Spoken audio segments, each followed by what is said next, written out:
10 साल बाद यूके से पाकिस्तान आने वाला शख्स जब अपनी बेटी के चेहरे पर जख्मों के निशान देखता है तो पूछता है अपनी माँ से कि अम्मी मेरी बेटी के चेहरे पर ये किस चीज के जख्म है, जिस पर माँ कहती है कि बेटा वो सीढ़ियों से गिर गई थी। लेकिन जब अपनी बेटी से यही सवाल करता है कि तुम्हारे मुंह पर ये क्या हुआ, तो बेटी अपने बाप को ऐसी हकीकत बताती है जिसको सुनकर बाप के पैरों तले जमीन निकल जाती है। ये शख्स जिसका ताल्लुक विहाड़ी से है, जब इसकी शादी होती है तो शादी के बाद घर वालों की जिम्मेदारी, बीवी की जिम्मेदारी, बहन भाइयों की जिम्मेदारी, इन तमाम लोगों की जिम्मेदारी होती है और जितनी इसकी तनख्वाह होती है उसमें घर का सर्कल चलना नामुमकिन बात हो गई थी। अपनी बीवी से रिक्वेस्ट करता है, अपनी बीवी को यकीन दिलाता है कि मैं अगर यूके चला जाऊं तो मैं तुम सब लोगों के हालात बदल दूंगा, मेरे जाने की देर है, मैं तुम्हें अपने पास यूके बुला लूंगा। बीवी के पास कुछ जेवर मौजूद होता है, बीवी से कहता है तुम अपना ये जेवर मुझे दे दो, मैं इसको बेचकर अपना वीजा अप्लाई करूं और यहां से चला जाऊं ताकि हमारी जिंदगी बेहतर हो सके। पहले बीवी सोचती है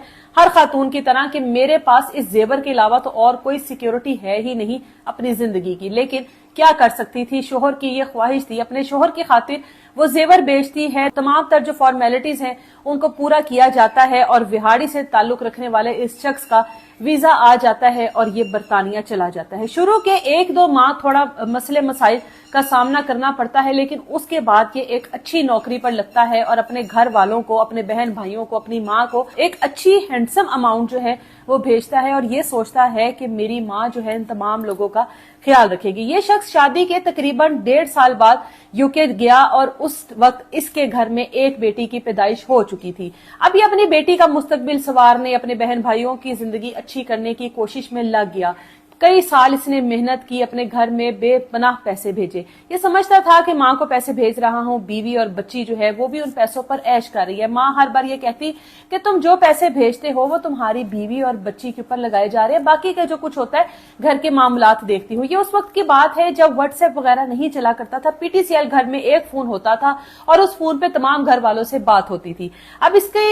अब ये जब भी अपने घर कॉल करता तो माँ से अपनी बीवी के बारे में पूछता या कभी बीवी से बात होती। ज्यादातर माँ कहती कि भाई तुम्हारी बीवी तो किसी महारानी से कम नहीं, जब देखो सोई होती है, अपनी मर्जी से उठती है, अपनी मर्जी से जागती है, उसकी एक अपनी ही जिंदगी है, एक अपनी ही रूटीन है। ये माँ की बातों में आकर अपनी बीवी से लड़ाई झगड़ा करता था कि मेरी माँ का हाथ बटाया करो, मेरी माँ से काम मत करवाया करो। लेकिन यहाँ पर तमाम तर चीजें उल्ट थी। इसकी बीवी जो है इसके जाने के बाद एक घरेलू मुलाजमा की जिंदगी गुजार रही थी। जो पैसे इसको आते थे वो इसकी बीवी या इसकी बेटी के नसीबों में नहीं होते थे।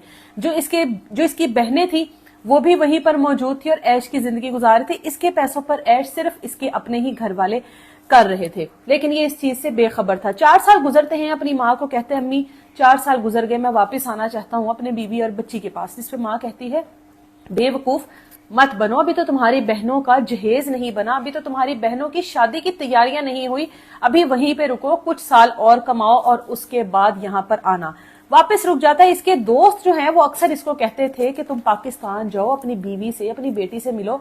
तुम तो उनको ये कहकर आए थे कि उनको बरतानिया बुला लोगे, ना तो उनको बुलाया ना ही तुम खुद गए। लेकिन अफसोस इस बात का है कि बरतानिया में इस शख्स का एक खातून के साथ ताल्लुक बन चुका था और ये अपने मुस्तकबिल को वहां पर कामयाब देख रहा था कि सब चीजें ठीक हो जाएंगी, घर में पैसे भेजता हूँ, चीजें चल रही हैं, बस ठीक है। एक दिन इसके ब्रदर इन लॉ का इसको फोन जाता है और वो कहता है कि तुम्हारी बीवी, मेरी बहन इस वक्त अस्पताल में मौजूद है और जिंदगी और मौत की जंग लड़ रही है। मेरी बहन जो है वो कैंसर के मर्ज में मुब्तला है। ये सुनकर ये शख्स हैरान हो जाता है कि मुझे यहाँ पर तकरीबन 10 साल होने को हैं और मेरी माँ ने, मेरे घर वालों में से किसी ने मुझे इस बात की खबर तक न होने दी कि मेरी बीवी को कैंसर है और ये सब चीजें चल रही हैं।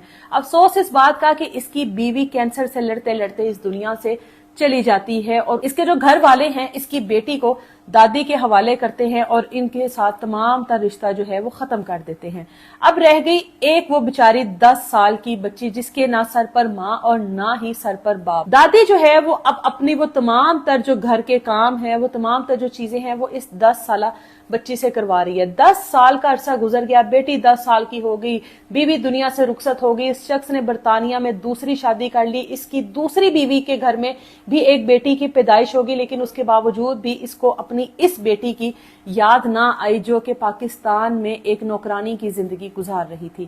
10 سال کے بعد اس شخص کو ایک پیغام بھجوایا جاتا ہے کہ اگر اپنی بیٹی کو بچانا چاہتے ہو اور چاہتے ہو کہ تمہاری بیٹی کے ساتھ تمہاری بیوی والا سلوک نہ ہو تو اپنی بیٹی کو اس کی دادی اور اس کی چچی سے بچا لو۔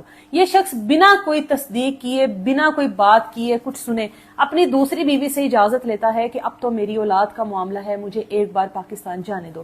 بنا کوئی اطلاع دیے پاکستان آتا ہے اور گھر پہ دستک دیتا ہے، بیل دیتا ہے، وہ گھر جس کو جب یہ چھوڑ کر گیا تھا تو وہ اور طرح کا تھا، لیکن اب وہ گھر ایک شاہانہ گھر بن چکا تھا۔ بچی ہی باہر آتی ہے اور بچی کے چہرے پر زخموں کے نشان ہوتے ہیں۔ پوچھتا ہے بیٹا آپ کے چہرے پر کیا ہوا؟ اتنی دیر میں ایک خاتون باہر آتی ہے اور پوچھتی ہے کہ کون ہو؟ کہتا ہے تم کون ہو؟ وہ کہتی ہے کہ میں تو فلانے کی بیوی ہوں، جو کہ اس کا چھوٹا بھائی ہے۔ اب اس شخص کو یہ بھی نہیں پتا کہ اس کے چھوٹے بھائی کی بھی شادی ہو گئی، اس کے پیسوں سے بہنوں کی شاہانہ شادیاں ہوئی، زیور بنایا گیا، چھوٹے بھائی کی شادی ہوئی، گھر کی جو حالت ہے وہ بدل گئی، لیکن نہیں اگر کچھ سیٹ ہو سکا، اگر نہیں کچھ سنبھل سکا تو وہ اس کی بیوی اور اس کی بیٹی تھی۔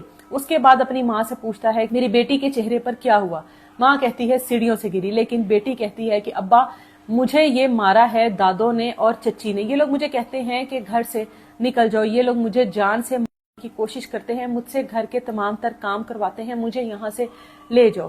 باپ فوری اپنی بیٹی کو لیتا ہے اور اس کو کہتا ہے جتنا آپ لوگوں نے 10 سال میں میری کمائی کو کھانا تھا وہ کھا لیا۔ اب اپنی دوسری بیوی سے ریکویسٹ کرتا ہے کہ میری بیٹی کے یہاں پر یہ حالات ہیں، کچھ کرو تاکہ میں اپنی بیٹی کو لے کر برطانیہ آ جاؤں۔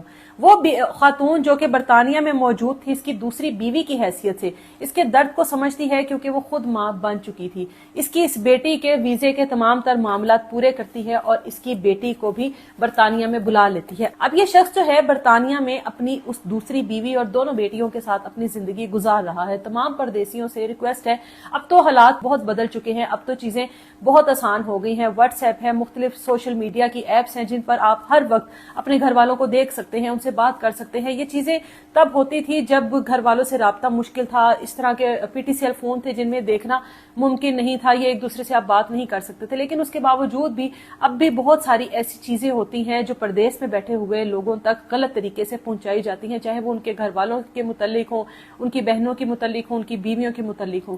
اس لیے کوشش کریں کہ اپنے گھر والوں سے مکمل طور پر رابطے میں رہیں، ایک ایک چیز کو چیک رکھیں، اور اگر آپ نے اتنے سال وہاں پر گزارنے ہیں تو اپنی بیوی بچوں کو، اپنے گھر والوں کی خبر رکھیں، اور اسپیشلی اپنی بیوی اور بچوں کو ضرور ملنے کے لیے آیا کریں یا ان کو اپنے پاس بلا لیں۔